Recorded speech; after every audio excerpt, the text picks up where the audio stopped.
સુરેન્દ્રનગર જિલ્લાના મોટા ભાગની ગ્રામ પંચાયત જર્જરિત હાલતમાં છે, ત્યારે સાયલા તાલુકાની ગ્રામ પંચાયત ઘરજ જર્જરિત હાલતમાં હોવાનું બહાર આવ્યું છે, જેને કારણે વાવાઝોડા અને વધુ વરસાદને કારણે દફતરની જાળવણી અને સરકારી કામો માટે સરપંચ, તલાટી અને અધિકારીઓ પરેશાન બની રહ્યા છે. સુરેન્દ્રનગર જિલ્લાના મોટા ભાગની ગ્રામ પંચાયત જર્જરિત હાલતમાં છે, ત્યારે સાયલા તાલુકાની ગ્રામ પંચાયત ઘરજ જર્જરિત હાલતમાં હોવાનું બહાર આવ્યું છે.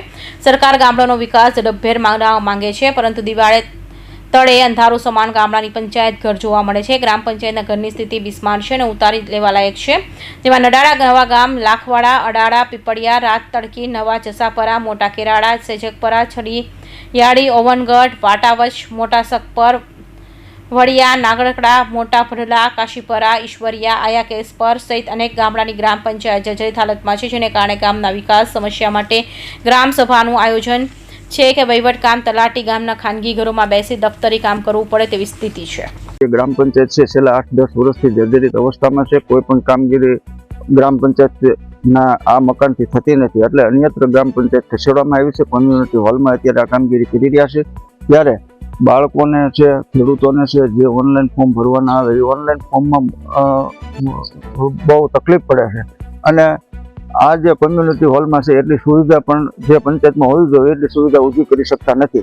ત્યારે અમારે આ બાબતે રજૂઆતો પણ કલેક્ટર, ડીડીઓ અને ટીડીઓને કરેલી છે, અને 6 વર્ષ પહેલાં અમને આ નવીન બિલ્ડિંગ બનાવવા માટે મંજૂરી પણ આપવામાં આવેલી છે, પરંતુ આજ દિન સુધી 1 રૂપિયો પણ ગ્રાન્ટ ફાળવવામાં આવી નથી. અમારા ગામની આ ગ્રામ પંચાયત છે જર્જરિત હાલતમાં, ગમે ત્યારે પડે એવી હાલતમાં છે અત્યારે. તો અમે સરકાર પાસે તાત્કાલિક માંગ કરીએ છીએ કે અમને નવી પંચાયત બનાવી આપે.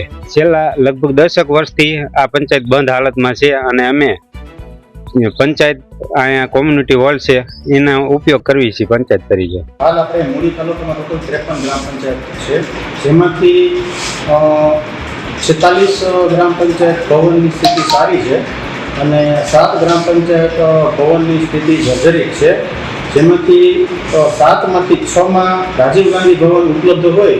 રાજીવ ગાંધી ભવનમાં ગ્રામ પંચાયત બેસે છે અને કાર્યરત છે, અને 1 ગ્રામ પંચાયતની છે દરખાસ્ત અમે વડી કચેરીને મોકલી આપી છે.